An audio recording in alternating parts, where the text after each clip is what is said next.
ಸತ್ಯ ಕಹಿ ಸತ್ಯ, ಆದರೆ ಸತ್ಯ ಆಗಿತ್ತು. ಕೊಟ್ಟ ಹೆಣ್ಣು ಕುಲುಕು ಹೊರಗ ಅಂತ.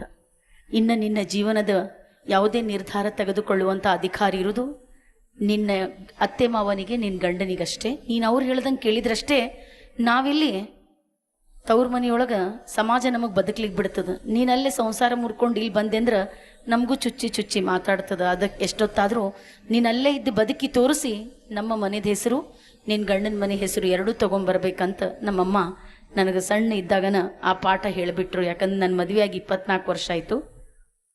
ಆದರೆ ನಮ್ಮಮ್ಮ ಹೇಳಿದ್ದ ಮಾತು ಇವತ್ತು ನನಗಿಲ್ಲಿ ತಂದು ನಿಂದಿರ್ಸದ. ಅದಕ್ಕೆ ಒಂದು ಹೆಣ್ಮಗಳ ಇಷ್ಟು ದೊಡ್ಡ ಪ್ಲ್ಯಾಟ್ಫಾರ್ಮ್ ಒಳಗೆ ಇಷ್ಟು ಮಂದಿ ಎದುರಿಗೆ ಮಾತಾಡ್ಲಿಕ್ಕೆ ಕಾರಣ ಆಗ್ತದ 2 ಕುಟುಂಬ, ಒಂದು ತವ್ರ ಮನೆಯ ಸಂಸ್ಕಾರ, ಇನ್ನೂ ಒಂದು ಗಂಡನ ಮನೆಯ ಸಹಕಾರ.